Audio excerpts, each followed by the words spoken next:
Thank you. I'm Professor Mark Dice. I teach intercultural communication at California State University and also conduct corporate training seminars with Fortune 500 companies about diversity, equity, and inclusion, or anti-racism in layman's terms. And I just want to go over a few things because, as I'm probably sure you heard, a lot of people in corporate America, and they seem to be against it, just insinuate that that person is a racist. Most white people are so defensive if you simply ask them if they're racist because they don't want to be labeled one, that they'll usually shut up. Or we've been able to convince most white people that there's a white privilege problem in America, despite few people knowing that actually Asians have the highest income, numerous Asian groups, Chinese, Japanese, even some Indian Americans from India, not Native Americans.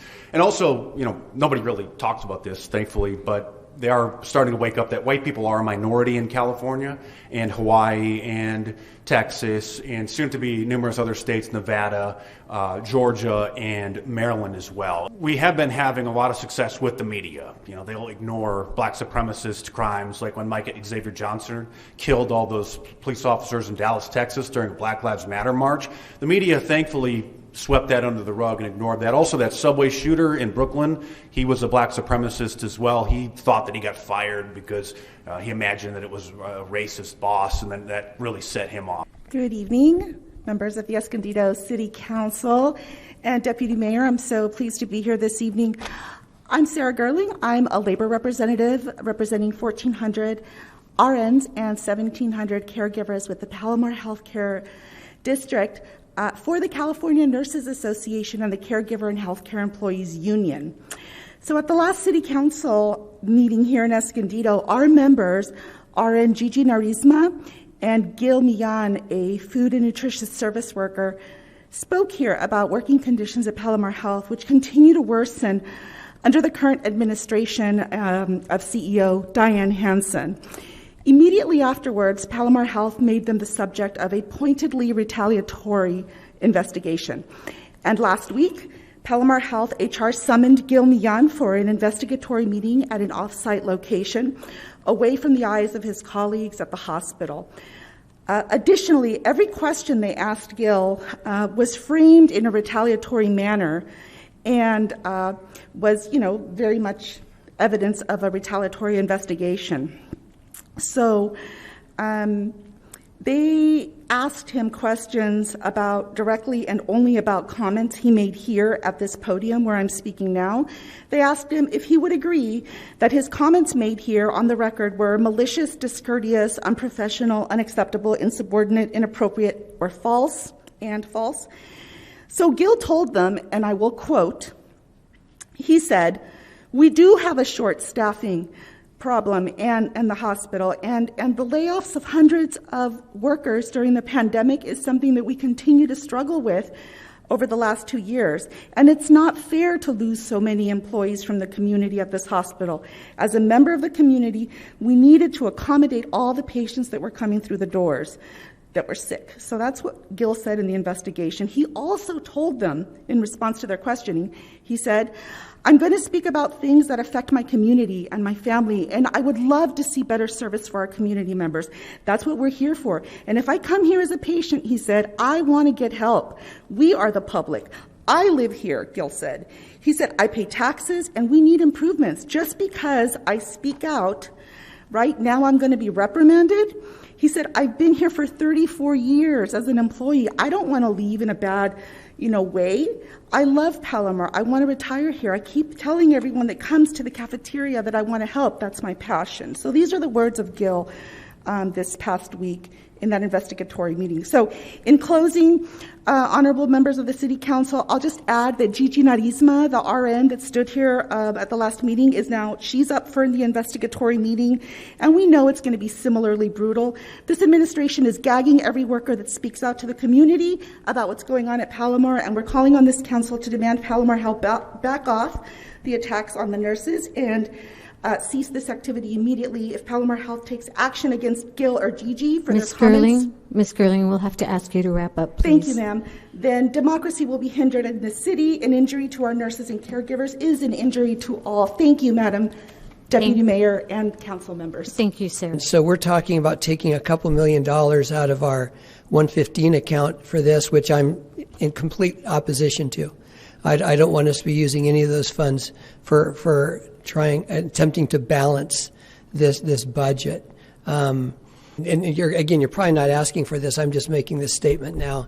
I'm not going to be in favor of taking anything out of the 115 account. So for this next item is a review of the proposed fiscal year 2023 general fund operating budget. Understanding the community's priorities was a critical part of the city's budget process. An important item expressed by the community is maintaining and improving public safety and police services. Other general fund items include the addition of a management analyst position to the finance department budget. The general fund has a net operating deficit of the $8,498,910. So until revenue is increased on an ongoing and structural basis, the city must continue to rely on short-term, one-time resources to continue operations and avoid cuts to city services. The staff recommendation for this upcoming fiscal year to address the $8.5 million deficit is to utilize a portion of the Section 115 Pension Trust Fund. If the council determines that it would not be desirable to utilize $8.5 million from the pension trust fund, cuts to the preliminary operating budget will need to be considered. If you remember last year in the budget, you guys allocated staff to work a 7-day work week. And what we're adding in this year's budget is equipment for that staff. I also believe that we need to ensure that in regard to public safety, both fire and police, there are no cuts in those departments and the personnel. So I would like to see a budget that is balanced. I'll repeat it again, with no cuts to fire, no cuts to police. A concern about the first and perhaps the most tangible cuts that could be declared would be to police and fire, and how we'd want to try to avoid that. So, versus ever looking at fire, police, or public works. I just want to make sure that I totally understand that. I would like to concur with both Councilmember Borrasco and Garcia that I would not want to see any cuts to those core areas: public safety, fire, public works. These are all things that the community has put as their number one priority. So I do heartily concur with that. I just want to, something that you just said, and the nod of agreement that the 115 trust money, the $2.5 million, will only be used if absolutely necessary, but it sounds like it's a done deal. In other words, if the budget comes in and we're off a little bit, it's going to come out of the 115 trust. So when City Council adopted the fiscal year 2022 operating budget, they approved the use of the Section 115 Trust Fund in order to balance the budget. And do you have enough direction from the council at this time, or any other questions? So what I'm hearing from the majority of council is to bring back a budget that does not utilize the 115. I will say that will be some steep cuts in some areas. We will do that. I just will put council on notice that is going to hit very hard in areas of the organization, because that is we've laid out some spaces where we could reduce expenditures, but it goes beyond that. Hear loud, clear from the majority that is not to touch public safety and public works. I do have one question in that. Is that include the expanded services in public works, or is the direction not to expand services at this time? Because there's expanded service requests within the public works budget, and it's not an insignificant amount to expand that services. Could I just ask a question and clarification, Sean? Is that in addition to what Joe came up and talked about? Well, no, those are expanded services that Joe's. So right now, what we laid out as the line items were the not extremely trying to meet the needs that we'd heard council articulate in certain areas, but those are expanded service areas in the budget, right? Council adopted last year a budget.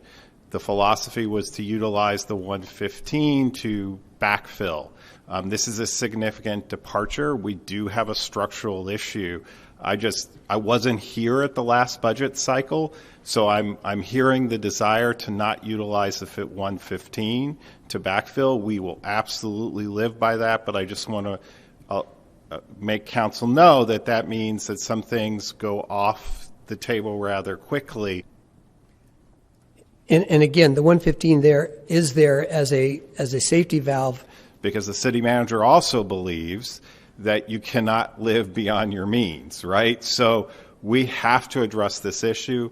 The 115 is an available resource, as the council member puts, to help stopgap. Was again, there are things like keeping police and fire services up and running, do require human resources, do require accounting. Those things are interrelated. They cannot be stripped away. I am not opposed to using the 115. I just want to make that clear. I know I'm not in the majority of that opinion, but I wanted to state that. And again, I agree with Councilmember Morosco that the 115 is a stopgap. I'm not saying don't use it. What I'm saying, it's a stopgap. If it absolutely gets to that point, it's something that I fully understand.